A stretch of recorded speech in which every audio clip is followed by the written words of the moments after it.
Sir ప్రతి చిన్నదానికి బాధపడే వాళ్ళు ఉంటారు.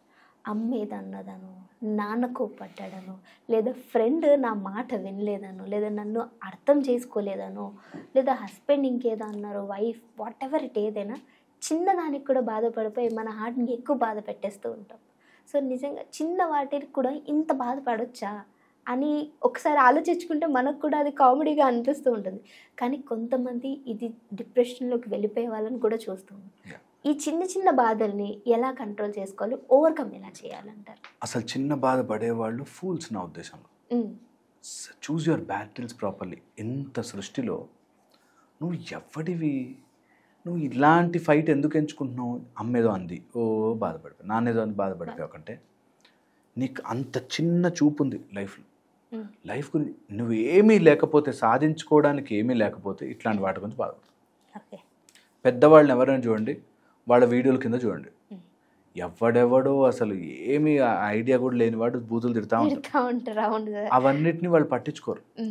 ఎవరైతే చిన్న ఆలోచన విధానం చిన్నగా ఉంటుందో వాడే చిన్న బాధలు ఎంచుకుంటాడు. ఎవరికైతే ఎదుగుతుంటారో వాళ్ళకి చిన్న బాధలు, చిన్న కష్టాలు అంటవు.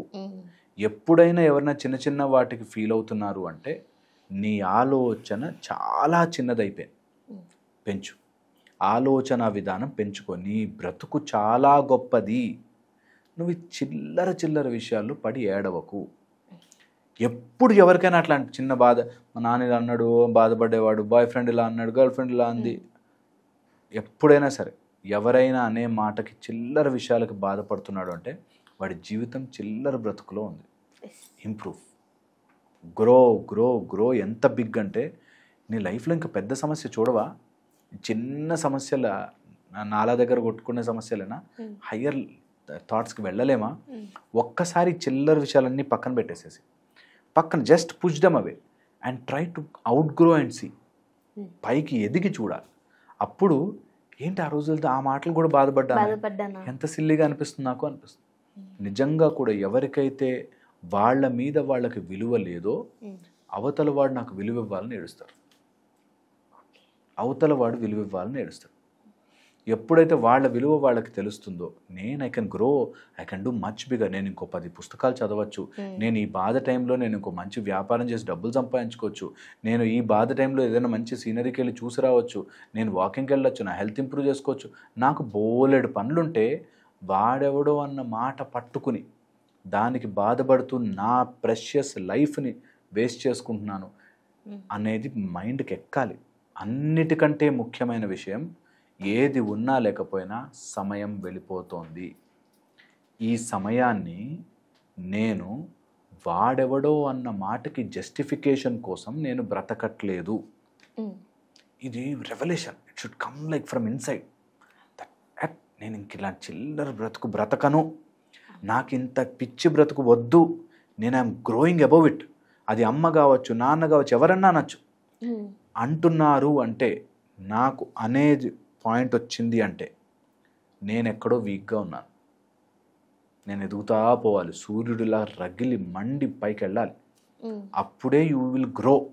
అప్పుడే నీ కాంతిని చూడలేనంత స్థాయికి నువ్వు ఎదగాలి. అంతవరకు ఈ చిల్లర గొడవలే, అదేదో అన్నాడు, ఇదేదో అన్నాడు, ఇదేదో అన్నాడు, అయితే ఏమవుతుంది రా అని ఒక్కసారి అనుకోవాలి. ఓకే అనుకున్నారు, అయితే ఏమైంది, వాట్స్ దట్, ఏమవుతుంది? అసలు ఏమీ కాదు తెలుసా. మనం ఒక ఇమాజినరీ పిక్చర్లో ఉంటాం. ఆ ఇమాజినరీలో ఆ చిన్న వరల్డే. ఇప్పుడు మనం బ్రతికి పుట్టిన తర్వాత 40-50 ఏళ్లలో ఠక్కుమని గుర్తు చేసుకుంటే 40 పేర్లు కూడా గుర్తుండవు మనకి. 40 మనుషులు మన జీవితం. 140 బిలియన్ పాపులేషన్ ఉన్నాయి ప్రపంచంలో, ఇంకెక్కువే యాక్చువల్లీ. అంత ప్రపంచంలో ఆ 40 మంది కోసమే నా జీవితం మొత్తం. వాడిట్లా అన్నాడు, వీడిట్లా అన్నాడు, మా సడ్డకుడు ఇట్లా అన్నాడు, మా అల్లుడు ఇట్లా, ఇవే ఇందులోనే పడి బ్రతికి ఏడుస్తూ ఉంటారు. ఇంకా దాటి పైకి వెళ్ళే ఆలోచన ఒక్కసారైనా చేయరెందుకు? మన వీక్నెస్ని మనం దాటి ఆలోచించలేక అంటే అంటే అట్లా అంటే పరుగు పోయింది అంటూ బ్రతికేస్తాం. అంటే నువ్వు విద్య ఒప్పుకుంటున్నట్ట సార్ అక్కడ? అబ్సల్యూట్లీ ఒప్పేసుకున్నారు. అండ్ వాళ్ళు అంటారేమో అని ముందే బాధపడేవాళ్ళు బ్యాచ్ కూడా ఉన్నారు. అమ్మో ఈ బట్టలు వేసుకుంటే అట్లా, అమ్మో ఇది చేసుకుంటే అట్లా అంటారు, అమ్మో ఇలా అంటే నా ఇంటికి పరువు ఏమవుతుందని చెప్పి అసలు బ్రతకని వాళ్ళు చాలామంది ఉన్నారు. చాలామంది ఉన్నారు. సో అందుకని కొన్ని విషయాల్లో ఏదో కస్టమ్స్ ఉన్నాయి, ఏదో పద్ధతులు ఉన్నాయి, ఓకే ఫాలో అయ్యారు, ముందుకెళ్ళారు, ఓకే. అది దాటి బాధగా మార్చుకొని చిన్న చిన్న మాటలకి జీవితం వేస్ట్ చేసుకోవద్దు. ఎవరి మాటలతోనూ మీ జీవితం ఆగిపోకూడదు. లైఫ్ అనేది ఒక్కసారి పోతే రాదు, అయిపోతూ ఉంటుంది. నీ లైఫ్లో నువ్వు ఏం చేసుకోగలవో తెలియాలి నీకు. నేను ఒక 100 పుస్తకాలు చదవగలనా, నేను ఇంకా హెల్త్ బాగా పికప్ చేయగలనా, నేను హై జంప్స్ చేయగలనా, నేను మంచిగా రన్నింగ్ చేసుకోగలనా, నేను ఇంకేదైనా రాయగలనా, ఇంకేదైనా బిజినెస్ చేయగలనా, డబ్బు సంపాదించగలనా, ఇంకో 10-15 బిల్డింగ్లు కొనగలనా, ముందుకు వెళ్ళగలనా, ఇందులో ఉండాలి. బాధలో పడాడు ఒకడు, మనతో తోడొచ్చారా, వెరీ గుడ్, వాళ్ళని కూడా తీసుకెళ్దాం. తోడు రాలేదా, వెరీ గుడ్, మనం ఒక్కళ్ళమే వెళ్దాం. Journey has to go on, ముందుకు వెళ్ళాల్సిందే. అది చెడుగానో ఎవరినో కించపరుస్తూనో కాదు, నా జీవితానికి నా లైఫ్ని నేను డిఫైన్ చేసుకుంటున్నా, తప్పు కాదు. అయితే వీళ్ళు మెంటల్ గాను ఎమోషనల్ గాను కంట్రోల్ చేసుకోవాలి అంటారు. అబ్సల్యూట్ కంట్రోల్ కాదు, అసలు ఎమోషన్కి ఇంపార్టెన్స్ ఇవ్వద్దంటున్నా. ఇవ్వద్దు, ఇంపార్టెన్స్ ఇవ్వకూడదు. ఏ గొప్ప వ్యక్తి అయినా సరే ఎమోషన్కి ఇంపార్టెన్స్ ఇచ్చి బ్రతకడు, ఇది నిజం. ఇప్పుడు పొలిటీషియన్స్ని కానీ లేకపోతే పెద్ద పెద్ద బిజినెస్ మ్యాన్ చూడండి, వాళ్ళు ఎవరెవరో తిడుతుంటారు, అయ్యో నన్ను ఎంత మాటలు అన్నారా అని కూర్చుంటే అసలు వీడియోస్ ఓపెన్ చేస్తే వాళ్ళని అసలు ఎందుకు తిట్టారో రీజన్ కూడా తెలియదు, తిడతారు. అలా ఆలోచించే వాళ్ళు ఈ చిన్న లోకం గురించి ఆలోచించే వాళ్ళు చిన్న బ్రతుకుతారు. పెద్దగా ఆలోచించే వాళ్ళు పని మీద ఫోకస్ పెడతారు. జనాలు అంటారు, మాటలు అనకూడదు అన్నారు అనేది పాయింట్ కాదు ఇక్కడ. ఒకవేళ నిజంగా అన్నారు, కాలమే సమాధానం చెప్తుంది. నిజంగా మన లోపల కరెక్షన్ చేసుకోవాలి. వాడు ఏమన్నా మాట అన్నారు, కరెక్షన్ చేసుకోవాలి. అంతే, దాన్ని పట్టుకుని వేళ్లాడకూడదు.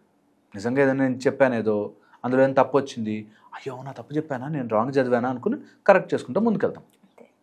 So that's how you have to learn and keep on growing. ఆ మాటలు పట్టుకుని కూర్చుంటే నిజంగా నేను చెప్తున్నాను కదా, చెప్పడం చాలా ఈజీ. ఎవరైనా ఏదైనా మాట అంటే బాధేస్తుంది, బట్ ఎంత త్వరగా దాని నుంచి బయటకు వస్తామో అంత తొందర సక్సెస్ అవుతాం. డెఫినెట్గా ఇది గుర్తు పెట్టుకోవాలి. ఆ టైంలో ఖచ్చితంగా గుర్తుకు రావాలి మాటలు. అందుకే మనకి నిజంగా గోడ మీద రాసుకుని పెట్టుకోవాలి, నేను నా బ్రతుకుతున్నా. పొద్దున్న లేంగానే నీకు అదే గుర్తు రావాలి. ఎవరి కోసమో వాళ్ళు ఇలా అన్నారు, వీళ్ళు ఇలా అన్నారు, అది ఇది అని చెప్పి నేను టైం వేస్ట్ చేసుకోను. వాల్యుబుల్ అయిన టైంని వేస్ట్ చేస్తున్నాను. నిజంగా కూడా ఏది లేకుండా జీవితంలో ఒక గ్రోత్, ఒక పర్పస్, ఒక ఏదైనా ఇన్వాల్వ్మెంట్తో చెయ్యని ఏ పని లేనివాడు వేస్ట్గా ఇలాంటి మాటలు వెనకాల పడతాడు. నీకంటూ నీ లైఫ్కి ఏం చేస్తున్నావురా, how well you are experiencing your faculties అని తెలియాలి. నీ లోపల సిస్టమ్ని నువ్వు ఎలా ఎక్స్పీరియన్స్ చేయగలుగుతున్నావు. మేము సూర్య నమస్కారాలు అవి చేయిస్తున్నప్పుడు, సూర్య ఉపాసన చేయిస్తున్నప్పుడు ఫస్ట్ థింగ్ చెప్తాం, నీ జీవితాన్ని నువ్వు ఫుల్ ఫ్లెడ్జ్డ్గా బ్రతుకుతున్నావా. చాలా ఇంపార్టెంట్. బ్రతకరు తెలుసా చాలామంది, 99% ఫుల్ ఫ్లెడ్జ్డ్ లైఫ్ తనే సాటిస్ఫైగా లేకుండా ఉన్నారు కూడా చాలామంది ఉన్నారు. సో వెరీ ఇంపార్టెంట్, దీన్ని అర్థం చేసుకుని ఎంత త్వరగా అయితే అంత త్వరగా ఈ చిన్న వీళ్ళ నలుగురిలోనే నా బ్రతకంతా, మా అత్తేమని మామ ఇంతే లైఫ్, వీళ్ళతో కొట్లాడి 20-30 సంవత్సరాల లైఫ్ని పోగొట్టుకుంటారు. నా వేసి ఊరుకోవాలి, చిన్న ఆలోచనలు ఏముంటాయని చెప్పి ముందుకు వెళ్ళిపోవాలి. ఏముంటుంది, వెళ్ళిపోవాలి ముందుకి. అన్న చోట అన్నది గొడవ పడిపోవాలి, మన పని మనం చేసుకుంటూ పోవాలి అంతే. నేను గొడవ పడద్దు, సైలెంట్గా ఉండాలి, వాళ్ళు కొట్టినా పడి ఉండాలి అనట్లే. Any abuse don't take it, fight hard. అక్కడ ఫైట్ అయిపోయాక వదిలిపెట్టాలి అంతే. అయ్యో ఎందుకన్నారు, నన్ను ఎందుకన్నారు, నేను ఎంత చేసా వాళ్ళ కోసం. ఒక ఆవిడ చెప్పింది, నేను వాళ్ళ కోసం ఎంత చేశానండి. చేసావు, వెరీ గుడ్. తీసుకోలేదు, వెరీ గుడ్. నీ లైఫ్ ఇంకా నువ్వు చూసుకో, నువ్వు చేసుకోగలవుగా నీ లైఫ్కి. నా లైఫ్కి నేను ఏం చేసుకోగలను చూసుకుంటా. ఇప్పుడు వాళ్ళు ఎవరిని వచ్చారు, వెరీ గుడ్, తీసుకెళ్ళు. లేదంటే ఎండ్ ఇట్. చాలా ఈజీ అండ్ సింపుల్. లైఫ్ బ్రతకండి ఫస్ట్. ఈ లైఫ్లో గుడ్ ఏది బ్యాడ్ ఏది ఆయన లెక్కేస్తాడు. నీకు తెలిసినంత వరకు కరెక్ట్ వేలో వెళ్ళు. అందుకే మనకు ధర్మం అని చెప్తారు. Follow what is right, righteousness, what is correct, follow. చాలా హెల్ప్ చేస్తుంది.